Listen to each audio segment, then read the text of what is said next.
Welcome to the Great Security Debate. This show has experts taking sides to help broaden understanding of a topic. Therefore, it's safe to say that the views expressed are not necessarily those of the people we work with or for. Heck, they may not even represent our own views, as we take a position for the sake of the debate. Our website is greatsecurity.debate.net, and you can contact us via email at feedback@greatsecurity.debate.net or on Twitter @SecurityDebate. Now, let's join the debate, already in progress. That video where it has that excavator holding an airplane. And the explier out. Yeah. No. It's so great. We'll send it to you, Dan. This is a great one for the show notes. And it's like, when the customer really wants to see, a demo, but there's no product put together yet. Yes. And it shows the excavator holding the airplane and it's spinning in circles as if it's flying. Oh, nice. It's a great shot at a lot of vendors, based on some of the tape that people talk about. But no, what I was referring to in terms of, relatability, and Eric, I don't want to speak from the practitioner side, and Dan, but let's say you come into a new organization, you're coming in there to build, right? You have some targets that have kind of been given to you right out the gate, and you don't really have a team there, or the people that are on the team in the first month, you realize like, hey, I'm probably going to need either a few more highly skilled or highly technical people, or I need someone that specializes in just this. So you start to bring in your outside team. In the vendor world, and I can't sit here and say that like I'm the know all be all, since I've only been in the vendor world for about 4 years.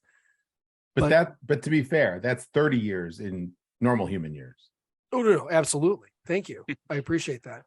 Hence I should get rid of that spotlight above me because it looks like my hair is falling out, but that's what happens in 4 years of working for a vendor. I thought it was just the halo over your head. Halo. So welcome to our all ADD episode today.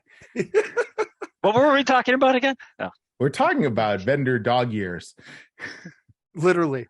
But when you get vendors that are trying to scale, or they're going through, quote, hyper growth, you bring in a sales leader and he's given a target, like, here's what we got to do by the end of the year, right? Here's how much we have to grow. It's not, here's what we're going to do for the customer. It's here's how much we are going to grow. And there's a number given. So let's just say they want to go from 10 million to 30 million, or 30 million to 60, right? Pick the number. But you pick that number and they look at it and say, okay, then we need each salesperson to do this amount of sales. And if we only have 5 sales guys, then they're doing millions of dollars, which means we got to go out and hire 50 sales guys, and each of them have to do $1 million. Right. People. Sorry, I totally let myself down there. We got to go out and get 50 people. And in doing so, what do? You turn to those that you bring in a few sales directors and say, hey, we need to hire this many people, and here's our runway. You got 3 months to hire, because by the end of the year, we have to hit this number. So a lot of times they go out and hire people that they know, only because it shortens the length of the interview process, the HR process, the recruitment process, and hopefully with the experience that they've had with these people before, that these people are going to go out and just be able to sell. I think there's a little bit that gets lost in the culture that was being built when you bring in a new team, especially one where the entire sales organization ends up coming from 1 or 2 locations, right? So like that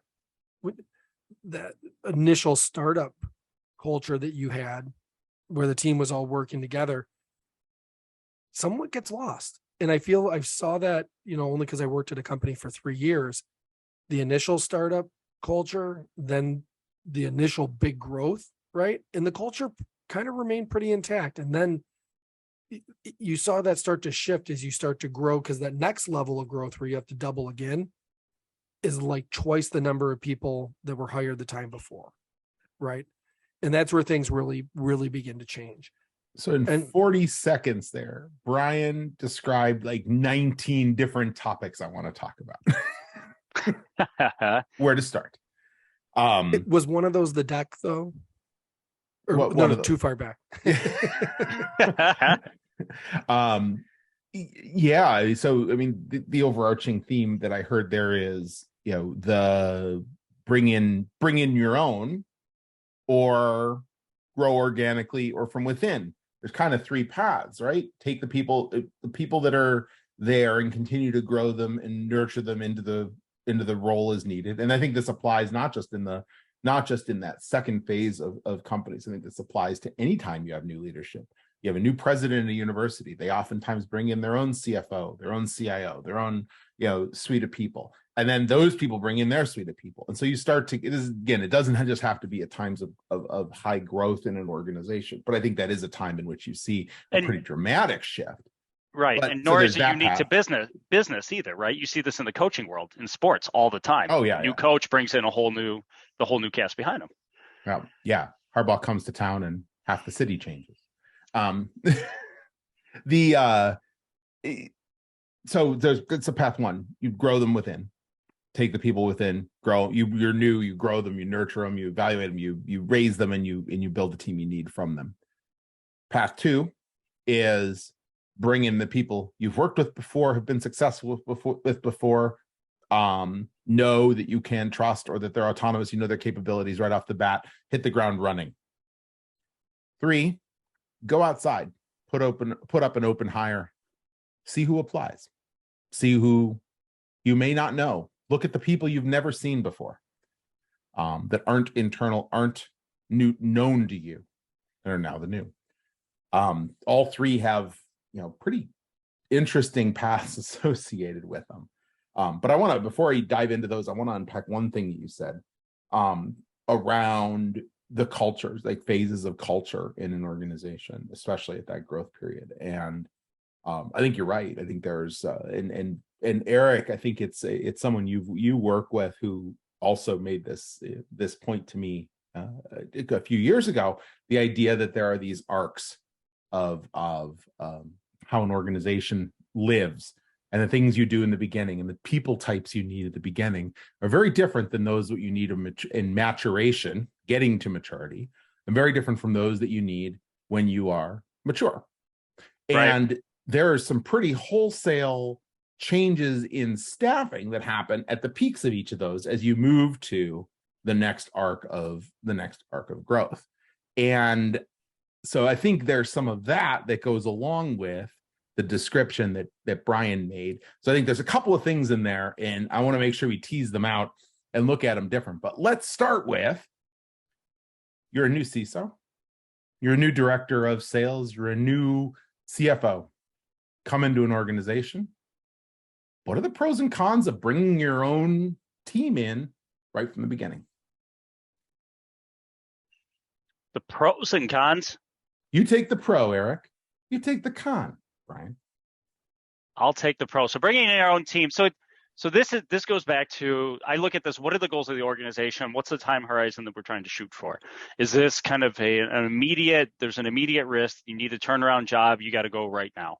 That you would make the argument that you're coming into, I guess for the sake of argument, you're coming into a lapsed security maturity framework, or the organization isn't doing well in that realm, and you got to turn it around quickly. I think the pro there, you bring in your own team, you guys, the team is already used to working with each other, that you can hit the ground running. So I guess I can't say the cons of that. I got to save that for Brian. But I think from my perspective, that's the benefit right there. It's the speed to market, right? That you're already used to. Now, I'm not making the argument that you're going to hit the mark, because I think there's an intrinsic risk of bringing a whole new team in that pushes out the legacy players. I don't want to call them legacy players, but the incumbents that are already there, that you'll lose some of the history behind the organization and what's going on. So you definitely run that risk, but I think you've got a team that's already gelled together. They essentially, I mean, you're to a certain extent, you're calling in the special forces to come in and make a change really quickly. So I don't know that I'm going to start 100% with the con, because it's going to sound like it's somewhat of a positive, right? But a negative to bringing in your own team because I'm going to flip it on its head here. The negative to bring in your own team, and this comes from the sales side of it also. When you bring in your own team, the culpability is kind of 100% on you. So whereas if you had the team that was there before, as things are happening right over the first year, it's, well, listen, I wanted to bring in my own team, these guys, but this is what I had. So you're still resting the blame on either the previous organization or the previous management, right? And I see that the same in the sales side, where it's like you bring in a few guys, but the ones, if they're hitting their number and the old guys are not, it's like, listen, I would have met my targets, but I was left with this, and you told me we needed to see if this works, and it didn't. So this is a con. What you're saying, this is a con because it lets people off the hook. Somewhat, yeah. Okay. Or attempts to leave people off. Attempts to. And I think from a leadership side, because we've talked about this before, is sometimes you got to find the weaknesses in each person, right? And the strengths, and what things you focus on in each person are going to be different, right? Because you could have someone that just doesn't want to sell, right? But typically if you have somebody in security and they've been there for a while, it's because they want to be in security. So find the strengths, because maybe they're just working in the wrong group or the wrong team, or maybe they just felt like they haven't had their voice. And then you come in, you don't allow them to have their voice, probably never going to find it under you, right? So I think there's some of that where a leader can come in, and from a con standpoint, there's a fallback there. If both if good you're and using, bad. There's a fallback if you're using the team that's already there. Right. That's a great thought. Yeah. So, and also as a con though of bringing in your own team, if there was good culture that was there and you're just coming in to level it up, when you come in and bring your own team in, I truly do believe the culture is going to change, right? And sometimes the people that are not part of the team you brought in look around and they're like, man, I'm not part of that crew anymore, right? You could all work virtually, but they still don't feel like they get to go to the coffee station with you because you guys have your own sidebar conversations, or you're sitting in a meeting and they're like, no, what we talked about last night. And you realize, well, I wasn't part of that conversation last night, right? Because the team that you brought in has worked together anyway beforehand and had continued to do so at the expense of the others. But the other is the idea that there's this whole race to effectiveness means oftentimes that people that come in and do this don't evaluate the people that are there, don't actually do what you just said and say, take into account the people that are already there, understand them. It's just wipe them out, we'll bring in what we know. And I think between that and not considering, we talk a good game, the three of us in this, we talk a good game about wanting to bring new people into the field, wanting to give underrepresented groups and a better chance of getting into these roles. And I think bringing the people over that have already found success leaves out the opportunity to bring someone into some of those roles. And that one is a big one to me that I consider before I bring somebody over directly. Well, and I think if you take a step back and look at it from a leadership perspective, I also think that you run the risk of, so we did the talk at MCWT, the live podcast that we did, and it was all under the premise of what got us here won't get us there, right? Yep. But if you continually take the same group to every place that you go, you run that risk. Exactly. That you are going counter to the idea of past results are not indicative of the future, right? And that is a dangerous premise. And to your point, you do leave out that you're not doing an assessment of the team that's already there, missing the skill sets that could already be present within the organization. It's funny that you bring up what we did at MCWT, because I literally was just on a call earlier this week, and I won't name the name of the OE, but one of the OEs was losing somebody on their team, and the conversation I had with someone was like, man, this is a huge loss for us. Like, this person really knows this group. They've been there for a while. I'm like, why are they leaving? They're like, well, technically they're a temp. They couldn't get hired full time because they don't have a degree, but they have all these different certifications. They've been doing the job for like 5-10 years. And I was like, when they said 5-10 years, I was like, so was it 5 or was it 10? And they're like, I think it was like 8 or 9 years. I was like, wow, that's not a little bit of time, right? Like you see people that have worked for 2-3 years leave, right? But someone that's been there that long, they've proven themselves. And to hear from someone else in the organization who's like, this is just, it's so sad because this is somebody that really is going to make an impact by leaving, and we should find a way to keep them. And it sounds like it's because of a quite antiquated rule if it's just about degrees. Correct. Yeah. So one other thing I was going to say too, when you look at the team members that are already in place, and I'm saying this from personal experience, when new management comes in and you're reporting to a new manager or a new director or new VP, right? The conversation, Dan, that you just had about, do you sit down with each person, talk to them, figure out how they feel, how things are going, what their strengths are, what their weaknesses are, try to get to know them on a personal level. One thing you should also do is really let them know that I'm having this conversation with you though, because I still believe that you're important to the team and I still want you on the team and you are safe. I want you to know you're safe. Because if you don't have that conversation with them, like, remember what people do when they fear, right? Like that leads to that self-preservation thing. Right. And self-preservation leads to you making decisions for yourself and not the team. And there were several times I felt that when somebody came in brand new and literally across the table, it was like, man, he's asking some really interesting questions, but at no point has he ever said like, hey, I really like your past results. Hey, you're important. Hey, you're safe. I want you as part of my team. And then when changes occurred, it was like, are they getting rid of me? Do they like me? Like, am I a part of this anymore? Wait, you're talking about effective managerial communication, Brian? Exactly. Proactive and ongoing?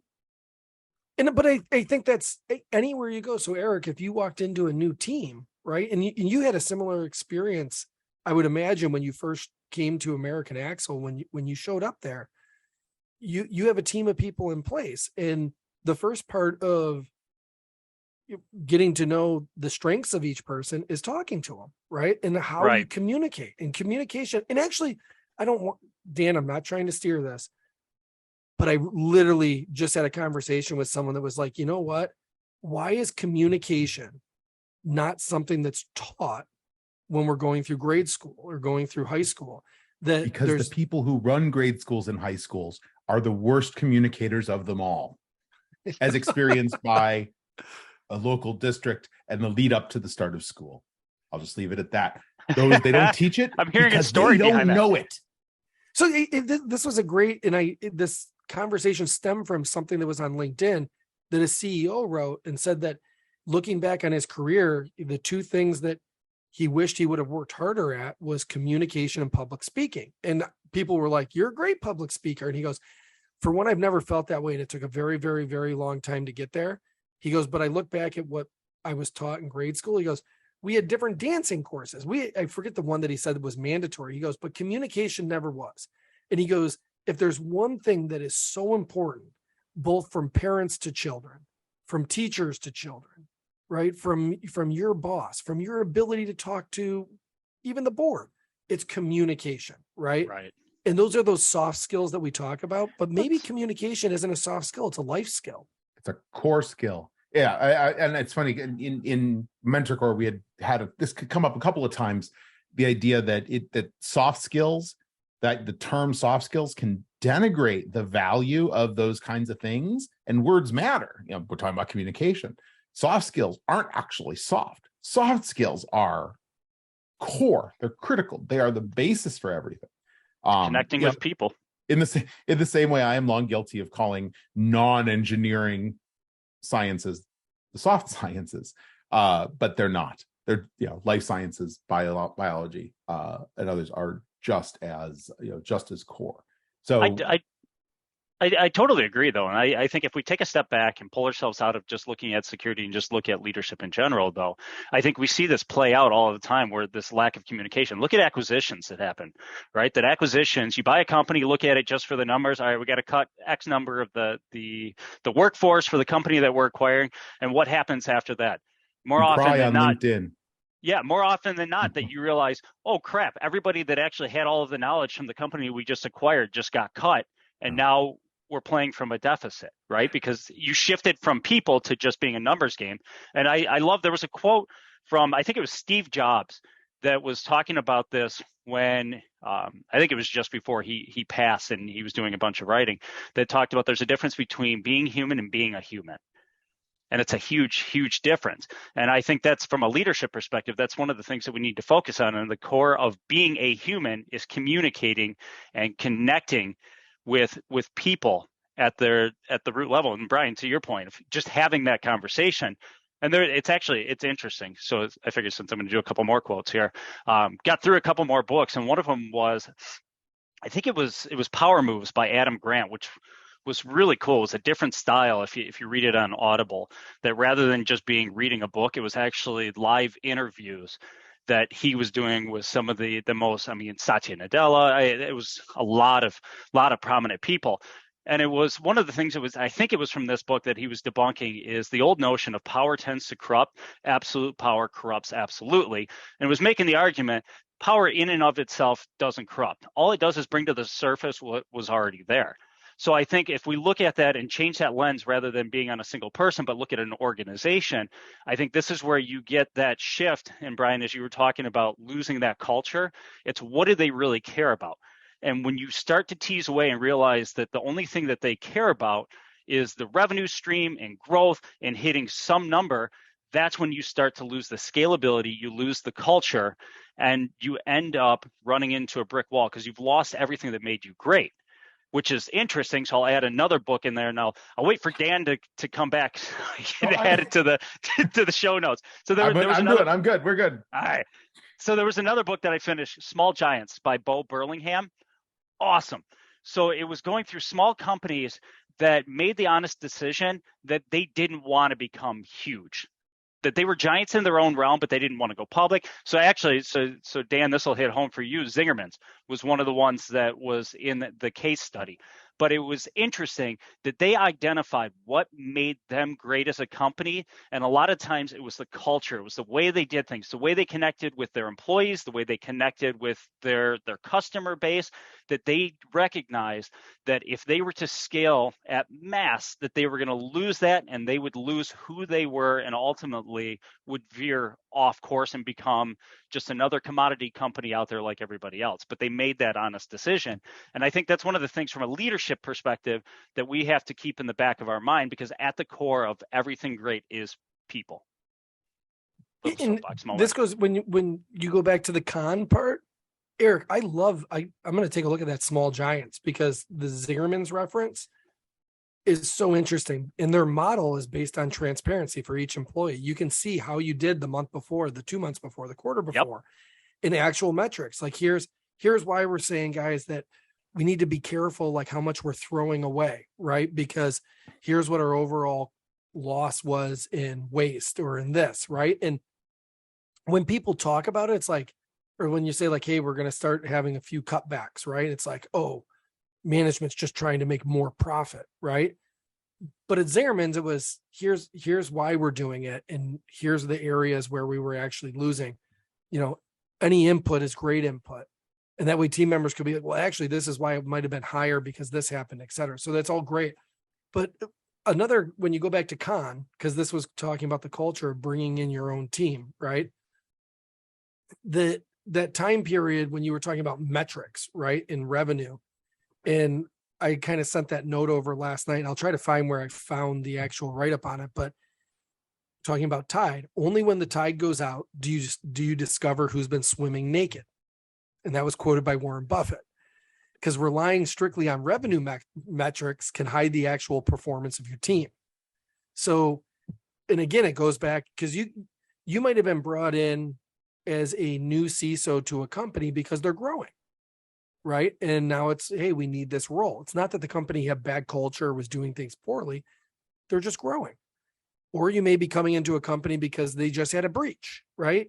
So you come on in and you're part of the investigation, but also what do we need to do next? How you handle that is going to define the culture of the company for the next X number of years. Because you can come in as General Erik Willie, right? Do the investigation and say, and what I see here is incompetence. I'm going to bring in the A team and they can all start next week. Everybody else take notes from the A team. What's the A team? What's the other team going to do? They're immediately like, I'm not wanted here. Right. Right. How that's handled, right? And the circumstances of why a new CISO comes in vary from organization to organization. The previous CISO might have just left after building up a great team, right? And the second you come in, you could have people that, well, I need to try to make this my own. I need to do things a little bit different so it's me and not the previous person, right? So you're trying to change things just because of that. Egos aside, you're still there to help take care of people and the organization. So what I'm hearing from you then, it's not just about what you accomplish, but how you accomplish it that matters. The journey is very important in how you get there. Absolutely. So bringing in your own team, maybe it's a good thing because you need more heads, right? How you bring them in, though, is the most important thing you'll do to define the culture moving forward in the short term and the long term for that company and for you. One of the other things, though, that I want to raise is, we'll call it situational for CISOs. The Heidrick and Struggles does an annual CISO survey, which, one, the fact that a major employment and placement firm has that kind of focus on CISOs tells that the role is has become quite significant in business. It's not transitory. What's that? It's not transitory, is what you're saying? Exactly. But great words, because what it is the things that this year's survey talk about is that it is terminal, that the role is still terminal. You get to be a CISO, you do it, and what do you do next? You go to be a CISO again at another organization. Inside the study, and again, I'll link to the PDF in the show notes, is a metric that a significant portion of CISOs coming in are coming laterally from another CISO role. So as people are not yet done with their careers, they're going to come in and they're going to do what worked for them before. So which came first? The CISOs making lateral moves, or companies wanting to take your success and restamp it at the next place? Which, how does this play in to this perpetuation of bring in your own team, recreate the success you had at the last place? Well, I think about it, if you look at through that lens, and we say that the CISO is a terminal position, so therefore I forget what the average is right now for the tenure of a CISO. So if we make the argument that a CISO is going to go, and a CISO brought in their whole team, from a company perspective, from an overall risk perspective, do you really want that CISO? Because that means not only are you going to lose that CISO, you lose their team once that CISO moves on. Because a leader that takes his team with you is going to leave a void when they go to the next place. It's like locusts, right? Eat up the whole field and there's no field left, and then on to the next one. But the thing there is, so first of all, the metrics I've seen, and this, I guess this calls all metrics reports into question in this field. The metrics I've seen when talking with colleagues and working with colleagues is that CISOs are not leaving in the 20, it's now edging up near 24 months on the official numbers scale. Okay. But we're staying way longer than that.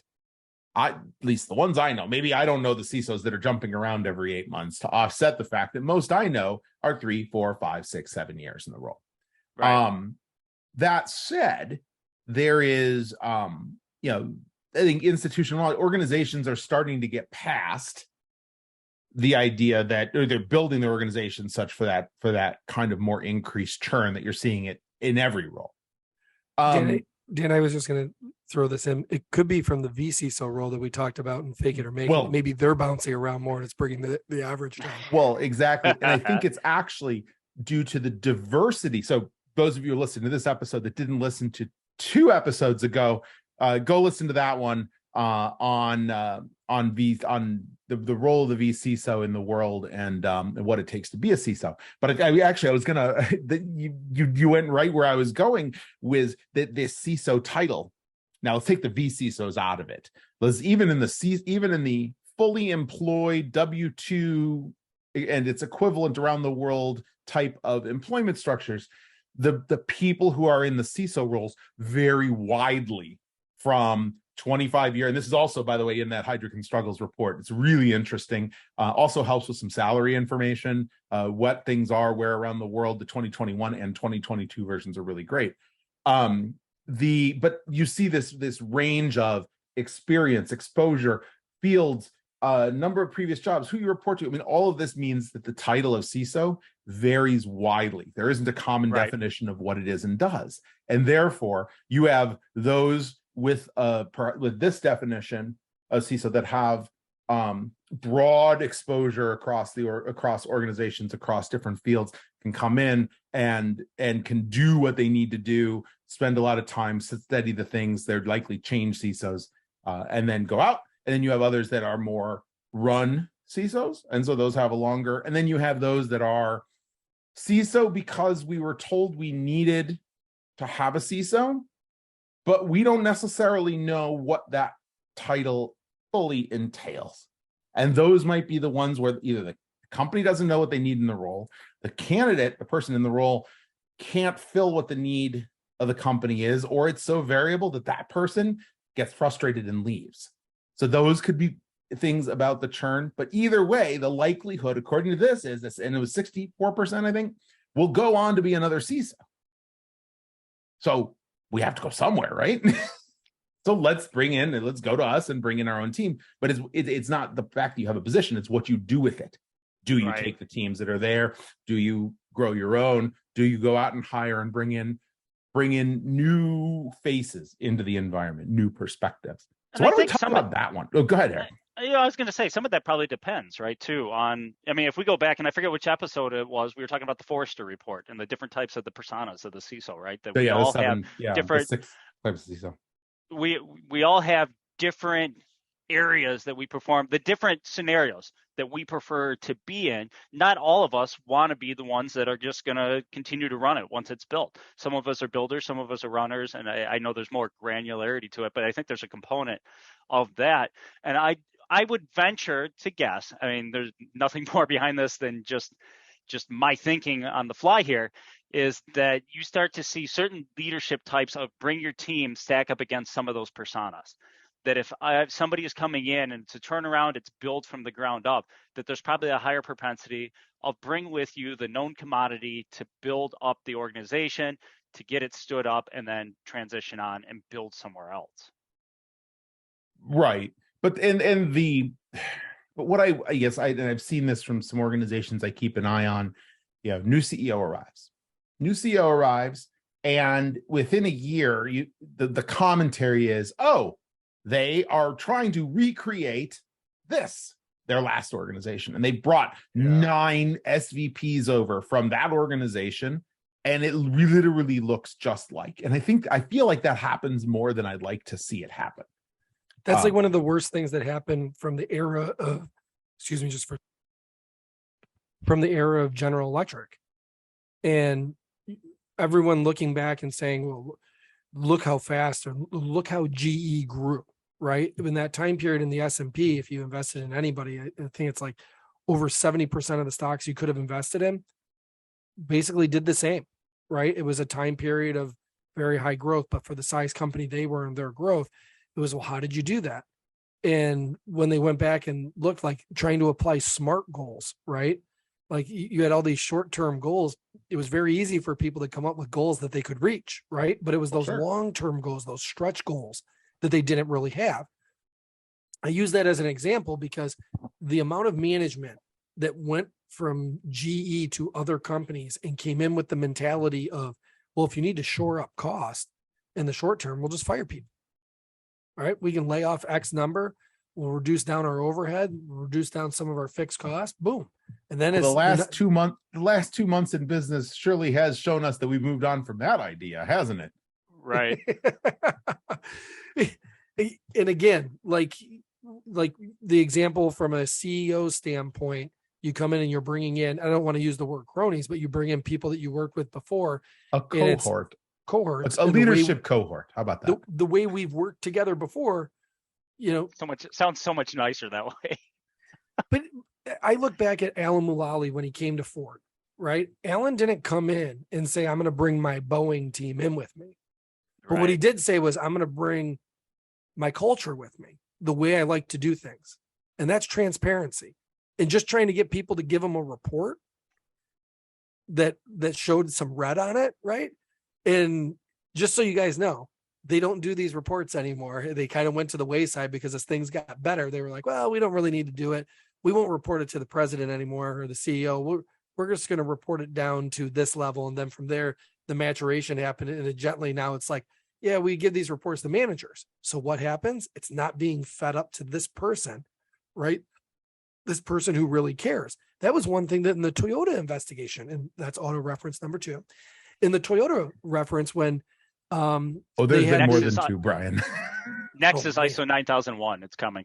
Yeah, but when they were having the was it the Camrys that weren't braking right and the vehicle's out of control, et cetera. And there's so much that went into what was real and what wasn't. But what was really apparent when Akio came over here and talked in front of Congress, and he went back and told the entire team this, was they created a buffer layer where what is important that should be told, what are we telling them and what are we not, right? That you become a little bit insulated in this position as the company grows and people start to wonder, what things do I tell them and what things don't I tell them, right? And it's not because he said, this is what you need to tell me. There's circumstances that you're not going to know about. This all goes back to, Dan, when you were talking about the people you bring in. So I was using Mullally as an example of, he didn't bring in his own team. What he brought with him was culture, and he helped change a company at a time when things were very bad, and to right the ship, if you want to call it that. And it's not easy. And Erik, going back to small giants, it's much easier to turn a dinghy, right? And it's much easier to turn a small sailboat. But I think the Suez Canal was a great example of what happens when you have a massive ship that somehow gets beached and loses power. It is almost impossible to turn that ship and get it moved out of the way in a short period of time. It's a long period of time. And with that will come losses. But if you can stick together and from a culture standpoint, build on that, great things will happen. So people matter. So the con to coming in as the CEO or the CISO that's going to bring in all your own people, again, going back to culture. But if the company wants results and they want them fast, and part of you coming in is you have to deliver, then already the culture that you're bringing in is you're somewhat scared, some trepidation, and you're worried about delivering. And when you start to fear things, self-preservation, what are you going to do? You're probably going to reach out and pull the people in that you trust the most, that are going to go to war for you and try to hit numbers or some type of whatever your metrics are, right? Because they've worked with you before and they know how to do that. In an attempt to take back my own phrase, the whole approach, it depends. it depends on the situation. And I don't think any one of these paths is the unilateral path, or should be the unilateral path. 2 things. One, I was given I wish I could remember the context, but it applies in so many things. Speed kills. It, not just cars. That was not actually an auto reference. It was about execution in an organization. The faster you jump to making large scale change or thinking you know what's going on before making decisions, you end up with a much larger potential for failure on the other side. So, the idea of despite the organizational push or drive or need for quick results and swift, decisive, and visible action, I think there's something to be said for the strength of the leader to be able to say, look, we need to sit and listen and understand the organization first. We need to understand what's going on before we can make these kind of wholesale changes, because we can make the changes, but then we realize in 6 months that these weren't the right changes because we didn't understand the situation well enough. And then we have to do it again, and we've lost 6 months. Now, there's a potential risk, high risk, high reward. You could make that risk, and maybe it was the right decision, and you come out with a very big reward. But there's also a very good likelihood that that's not the case. And the idea of the there was an article, and I'll see if I can find it and put in the show notes, was about just from the other day, that the best skill that a CEO can have or learn is that of learning listening. Mm-hmm. That you listen, you shut up, you say, tell me what's going on, and you listen. And you listen in a way that that people know you're listening, active listening, but also listening for information and being able to put together that situation. That applies to every executive. And I think that's critical before coming in day one and saying, guess what, day two, I'm bringing in my own squad. Before you understand the capabilities of the people there. Because you might lose the people that know, you might not just lose the people that know the stuff. You might lose the people that could actually fit the exact model you need to be successful down the road, and they were there under your nose all the time. I think this kind of pause, this kind of cautious moving forward is a trait I look for in leaders. But it's also one that can easily be exploited, or not exploited, overstated, overdone, overanalyzed, analysis paralysis. We sit and listen and listen and listen. And I was told need more, but we don't act. You get 12, 18, 24 months in, and you still haven't done anything because you're still listening and learning. Well, at that point, that's a different story. Yeah, and I think it's pretty clear now from the three of us where we stand on our leadership styles and the leadership styles that we aspire to follow. But I mean, asking the fundamental question, though, are there times when you do need a whole crew change out, and that CEO that comes in and the changing of the guard is a good thing?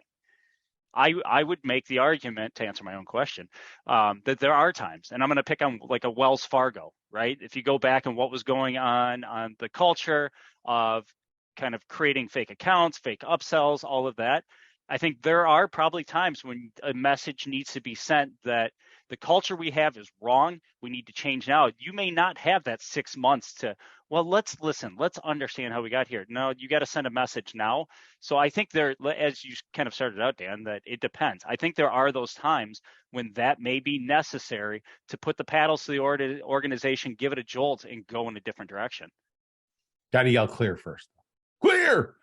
No, I think so. And the answer, there's no clear-cut single answer. Some cases call for more dramatic, decisive action. Some call for caution and and timeliness. So Dan, you took on a new role as a CISO of an organization. Mm-hmm. Since you've been there, what was the process? Because it's been about 4 months, 5 months, 6 months? 6 months. Gosh, time flies. So you've been there 6 months. What was, and I'm not asking for the play-by-play in terms of, here's the first projects you were working on, but from a thought process, when you came on in, and I think you're probably in a different scenario because you had actually worked with the company for a period of time, so you were very familiar with some people that have worked there, what some of their strengths were, but also though, because the company also does acquisition, so you have new people coming on. How do you handle that, right? Because that's kind of, this is relatable to a lot of companies, and Erik, where you previously worked, right, at Penske, right, growth through acquisition, you acquire a company, they actually have a security manager, right, or somebody. How do you integrate that person in the team? What's the process that you went through? Yeah, I mean, well, I started with listening. I had the luxury of both time and support to do so, to understand the business. And I think that being in a CISO role is, well, I look at the CISO role as 60% business, 40% technology, and continuing to shift.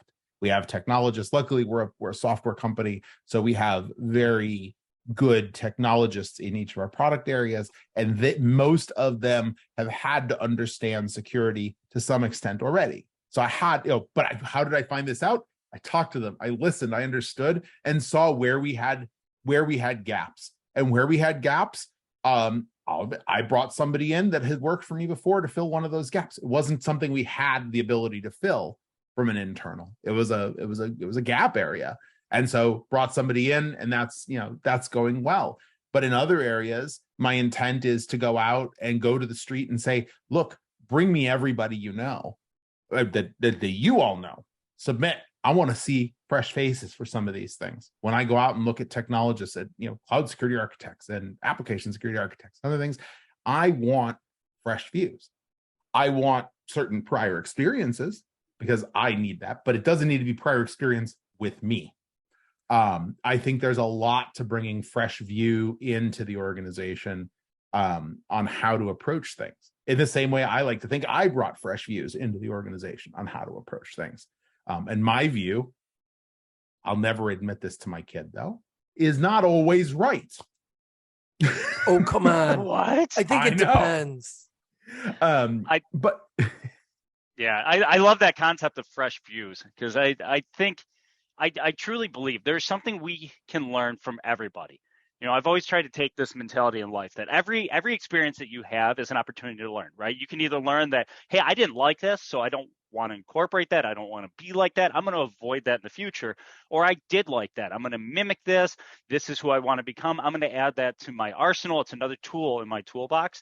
And I think that's the right mentality. And I think that's a key one from a leadership perspective, that if you go into an organization, and the key, Dan, is what you were saying on listening, that you find that opportunity to learn from everybody that you come in contact with, because none of us have it all figured out. This world is changing I'm sorry, I wasn't quickly. The world is changing quickly. Sorry. My joke jumped on your valid statement. And Eric, the world's changing quickly too, even on, like, you look at the vendor side with economy slowing down, and we were talking about layoffs, right? It's not just, temp workers working in manufacturing at auto suppliers that are being let go right now. It's all the recent hires for hyper growth SaaS security and IT companies, right? That prior to March had these really lofty goals that they were going to accomplish this year. So what did they do? Well, we got to go from 30 million to 60 million. So we need to double the number of sales heads that we have, and we need to go out and push. And some of those companies that have had layoffs have just been kind of slaughtered behind the scenes in conversation and so forth, regardless that some of them came out and said, hey, we need to take a cautious approach, that it's not about growth at all cost, right? You go back to being small giants, Eric. It's very hard to be a small giant in the security world. It's, marketing bling. Here, we are the greatest and solve all problems. I actually thought it was really funny. I don't know if it was Chris Roberts or somebody else that posted it. It wasn't Chris. It was somebody else that basically said, check it out. If we bought, it was a CISO, and Chris is a CISO now, but it was a CISO who said, check it out. If we bought all 4 of these products, here's what I learned at Black Hat. If we bought all 4 of these products, I can stop all breaches. I can stop ransomware. And he put up like 4 pictures basically that he took of marketing presentations or et cetera. And he just, it was one of those funny moments, right? Where there isn't 4 things that you can buy that are going to stop everything that you do, right? But these companies from a growth standpoint kind of had to pull back. And some of them said, we can't grow at all costs. And people got laid off. And what would I do? If I came into a sales organization and I was told, hey, Brian, you're going to be our sales director or sales VP, and here's what our goals are for next year. And we just did, let's just throw an arbitrary number out there. We just did $100 million. Next year, though, we need to do $200 million. Here's the number of salespeople that we did it with this year. You need to put a plan together of how to get to 200 million, right? Well, okay, let's take a look at those areas where we did the most sales, right? And what was the number per person, right? What does the territory look like? You break it down and say, well, here's how many heads we could put into each one of these territories. And I think people would still kind of be successful. Here's what we could do in Europe, et cetera. And then from there, you say, okay, now we got to hire people. First thing I probably do is ask the people that work there in that area, hey, if we were to hire another person in your state, who's somebody you would recommend that you think you would work well with in the state? Like, that part's important also, right? Maybe there's people out there, and maybe I'm being too high in believing that people are going to do the right thing and actually put together like, hey, here's someone I would like to work with, right? Maybe they're not going to give you anyone for 2 months because they're trying to drag their feet because they want to hold everything to themselves. Who knows? But then leads to the last thing I do. And in certain areas, be like, hey, I know someone that's really good. I probably ask that person I know to go take lunch or get together with the person that already works there in that state. Right. Because he's probably going to come back and be able to tell me things like, hey, so I met with John, who's been working there for 2 years. Although he said he's done really well, there's certain things he doesn't like. Right. It's like, really? Yeah. He kind of put me on the cautious side of maybe this isn't the right organization for me, Brian, or some things need to change. Like, that's also great feedback. And you're probably not going to get that right away on a one-on-one when you're the new boss. Right. Well, I think go ahead. And I think it's important to remember, you highlight this point. People also change what interests them and what they're after in life. Right. Just because we were good together and we did this then doesn't mean that all 6 of the people that I think I want to bring over also still want the same thing as we did at the last 3 times we did it. Well, and that's what I think about. We talked about it one time, that this era has been coined the big resignation. And I don't buy that I think it's the great realization that I think we've seen a major shift in what matters to people. And that is people are redefining that for themselves, which is a great thing. And to go back to kind of where you started, Brian, I think one of the key things you were talking about when you're starting to get into market segmentation, right? You're understanding the target markets for an organization and when setting objectives. And I think this is one of the key things with leadership and as it ties to people is how those objectives are set, right? That if we see the sales, now granted, I haven't been in a sales organization, but I would think that if we feel that sales objectives are just set by purely throwing a dart on the wall, well, we've seen the run rate, so therefore we're going to set the next year's sales that you have to hit this, that it would be akin to organizations, and I know Gartner warned about this, as organizations were looking at COVID and going back to the office, and they said that if you just arbitrarily pick the number of days, you miss the point.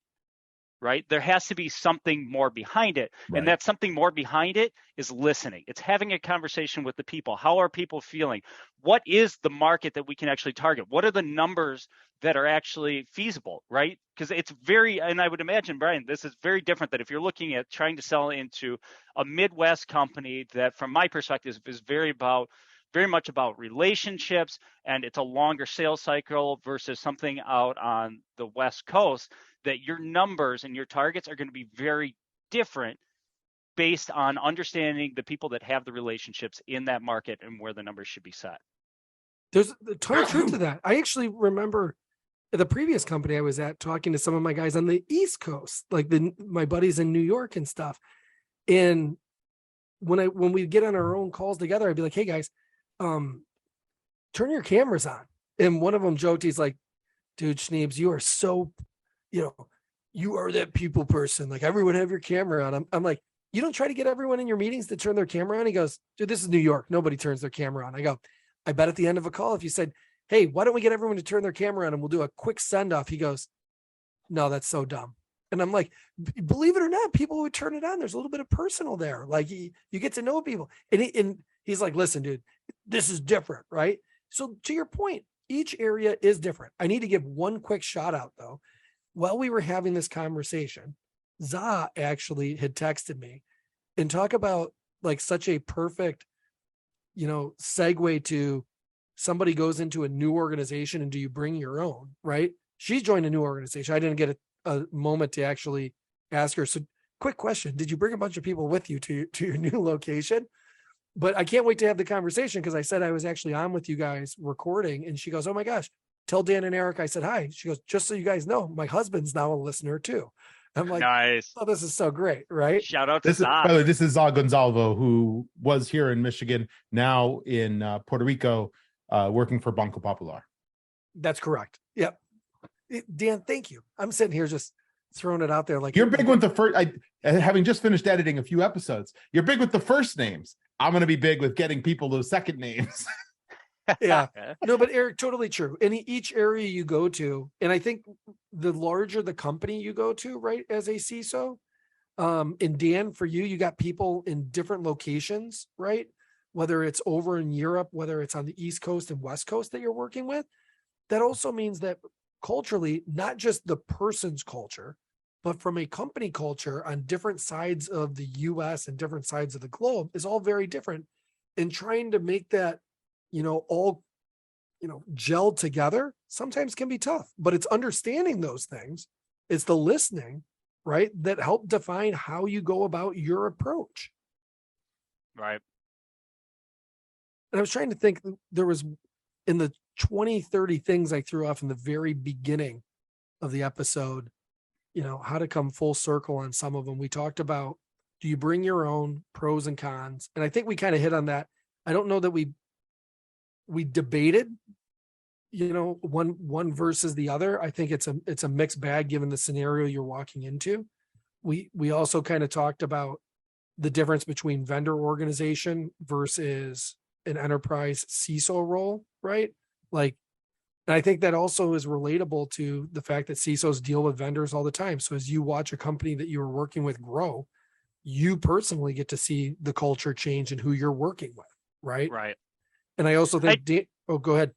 No, I was going to say, I do want to add though, because I feel like we turn this into a bit binary, right? That it's either don't bring your team or bring your team, right? But I think Dan actually touched on something early on, that if you think about organizations going through change, right? It's sequential hills that are all connected. From a leadership perspective, and I'm going to draw it back to Jack Welch, and I know this kind of elicits some different emotions based on views of his style. Don't GE. do it.